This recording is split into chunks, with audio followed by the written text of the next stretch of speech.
ചെങ്ങാലൂർ പള്ളി തിരുനാൾ പ്രദക്ഷിണത്തിലേക്ക് വീണ ഗുണ്ട് പൊട്ടിത്തെറിച്ച് 10 പേർക്ക് പരിക്കേറ്റു.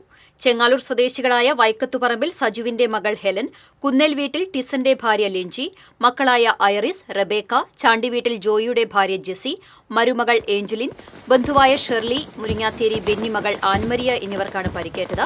കണ്ണിന് പരിക്കേറ്റ ഷെർലിയെ അങ്കമാലിയിലെ സ്വകാര്യ ആശുപത്രിയിലും മറ്റുള്ളവരെ കൊടകര, വെണ്ടൂർ എന്നിവിടങ്ങളിലെ സ്വകാര്യ ആശുപത്രികളിലും പ്രവേശിപ്പിച്ചു. ആരുടെയും പരിക്ക് ഗുരുതരമുള്ളതല്ല. വ്യാഴാഴ്ച വൈകിട്ട് 6:30 ചെങ്ങാലൂർ ലാസ്റ്റ് കപ്പേളയ്ക്ക് സമീപത്തായിരുന്നു സംഭവം. സ്വകാര്യ വ്യക്തിയുടെ പറമ്പിൽ യൂണിറ്റിന്റെ നേതൃത്വത്തിൽ വെടിക്കെട്ട് നടത്തുന്നതിനിടെ തെറിച്ച ഗുണ്ട് പ്രദക്ഷിണത്തിൽ വീണ് പൊട്ടുകയായിരുന്നു. വെടിക്കെട്ട് തുടങ്ങിയതോടെ പ്രദക്ഷിണം കപ്പേളയ്ക്ക് മുന്നിൽ നിൽക്കുകയായിരുന്നു. ഇതിനിടെയാണ് ഗുണ്ട് റോഡിലേക്ക് തെറിച്ചു വീണത്.